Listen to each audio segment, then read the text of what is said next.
التزام بكاتەکانەوە خۆشەویستەکانم، التزام بەو مەواعیدانەوە کە ئەیدەی نییە بۆمان دیاری کراوە بەڕاستی گرنگیەکی زۆری هەیە لە ژیانی خۆمانەوە لە ژیانی خەڵکیشە و بۆ دەوروبەرەکەمان کە مجتەمەعێکی بچووکوە بۆ ئەو وڵاتەی کە تایە ئەژەین.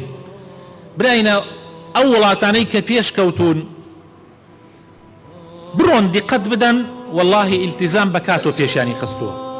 ئەو وڵاتانەشی کە دوا کەوتون بڕۆن دیقەت بدەن تەماشا ئەکەن التزام نەکردنیان بەکاتەوە دوایانی خستووە. هەموو ژیان وایە خۆشەویستەکانم. ئەگەر ئێستا مەوعدی مەکتەب و قوتابخانە سعاتی 8 دەوام دەستی پێکات تا 12، ئەگەر مامۆساکان لە سعاتی 9 بێن، ئەگەر مدیری مەدرسەکە خۆی سعاتی 9 بێ، تۆ مەوعیدی تیارەت دیاری کردووە، مەوعیدی وەقتی دەرچوونی تیارە. زۆر جار ئەو کەسانەی کە سەفەرەکەن مەواعیدی دقیقیان هەیە، مەواعیدی زۆر وردی و دیاریکراویان هەیە، ئەی ئەگەر دوا بکەوێ لە کاتی خۆی کارەسات ڕۆدا. و لەوەش گەورەتر خۆشەویستەکانم جاری وایە حەیات و ژیانی مرۆڤێک لەسەر کاتەوەستێ. تۆ ئەڕۆیتە خەستەخانە تەماشاکەی حاڵەتێکی زۆر خەتەرت هەیە، دکتۆرەکە دواکەوێ، عیلاجی دکتۆرەکە دواکەوێ، جاری وایە حەیاتی مرۆڤێکەکەوێتە خەتەریات. لە سەرەتای 2000ەکان برایەکی بچووکم و تەمەنی ساڵ و شتێک بوو، تووشی نەخۆشیەکی کوتوپڕ هات، بردمانە تەوارێکی کەلار لە بەینی نوێژی ئێوارە و نوێژی عیشا بوو، نوێژی مەغریب و نوێژی عیشا. دکتۆرەیەک و 4 معاون توبی دانیشت بوون، نانیان نەخوارد. چەند جار من چوومە سەریان وتم کاکە مناڵە زۆر حاڵی خراپە، ئەی مەتیکەیان بخوێن، دەمەتەقییانە کرد. 4 کوڕی هەرزەکار دەوریان دابوو لە ئافرەتێکی دکتۆرەیەک، تر بە کەیفی خۆیان دەمەتەقییانە کرد. ئەوانە کاتێک هاتن مناڵەکە گیانی دەرچوو، کاتی ئۆکسجین و شتەکان بۆ تەرتیب کرد، هیچ سوودی نەبوو. ئەوە لە هەر وڵاتێکی ترا بێ محکەمە ئەکرێن و خوێنی ئەو نەخۆشە کوێتە سەر ئەوان و حەقی خۆشیەتی ئێمە ئیهمالیمان کرد بێ، خەڵک لەو مۆزوعە ئیهمالی نەکا. خۆشەویستەکانم ئەڕۆی بۆ دائیرەیە تەماشا ئەەکەی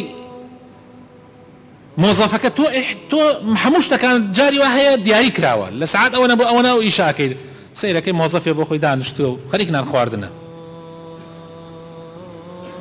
جاری وا هەیە لە شتە خەتەرەکانیشە، سعاتێ سعات و نیمێکی پێچێ. من چوومە بۆ دائیرەی وا عەرسانم کردووە لەم شوێنەوە، ئیشەکەم زۆر پەلە بووە، یعنی بە مەوعید ئەبێ ئەو کاتە بۆ ئەو کاتە نەکرێ ئیشەکە دەبەر نابێ.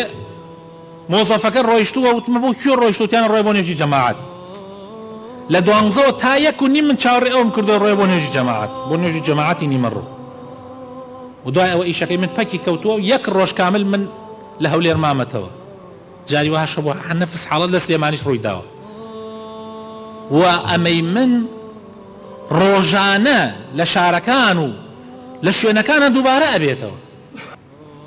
شاعرێک ئەڵێ إذا قلت في شيء نعم فأتمه فإن نعم دين على الحر واجب وإلا فقل لا تسترح وترح منها لئلا يقول الناس إنك كاذب.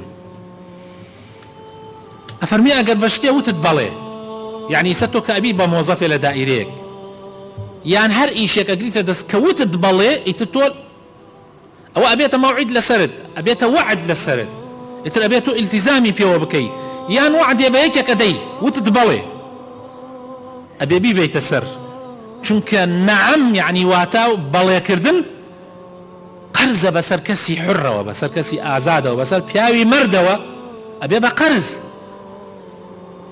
أجر ناتواني ببيت السر بلي نا تاخوتش إسراحات كيتو أيش إسراحات بك تاوكو خلقيش بيد نالي دروزم خبو بخلق أوتري دروزم زوريني أواني كبيان أوتري دروزن لبروي التزام بكاتا كان وناكن. خوي تعالى لقرآن مدحي بيغمرك لبيغمر كان من بوكا أفرمي واذكر في الكتاب إسماعيل إنه كان صادق الوعد وكان رسولا نبيا. يعني حتى تماشاك صادق الوعدك أخات بيش رسول النبيك صادق الوعد بوه يعني وعدي داوة بردويت يسر صفاتي همو بيغمرك عن شوابه وبيغمري خوش مان صلى الله عليه وسلم جنابتان ديها نمونتان بيستو كبيغمر صلى الله عليه وسلم چن التزامي بوعده وكردوه بكاته وكردوه بو يخوش يسكانم بيويس إنساني مسلمان أو صفة جوانا لخويا جيبك إمامي قرطبي لسر أم آيات أفرمي صدق الوعد من خلق النبيين والمرسلين أفرمي رازقوي لوعدا لأخلاق الروشتي بيغمرانا بلام وخلافه عكس أوا بيتشوانك أوا من أخلاق الفاسقين والمنافقين لصفاتي فاسق تاوان بارو منافق دروكانا بچي واي فرموا بو آياتيك عرزم كردن وبو حديثي بيغمري خواه صلى الله عليه وسلم أفرمي آيتي منافق آية المنافق ثلاث أفرمي للروايات ترى أفرمي تشوار أفرمي نيشاني منافق سيانة إذا حدث كذب وإذا اؤتمن خان وإذا وعد أخلف أجر كسبك درو لقصياك أجر أمانة سپاردي بك تزجير دسي خيانتي تياك أجر وعدك يشيدا نايبات سر بداخوا كخلقان يكبل لناو إما أم آياتنا وأم حديثانا ببيسن لقل أوشا هل أصن لو تاري جمعة بهمان شوكي جاران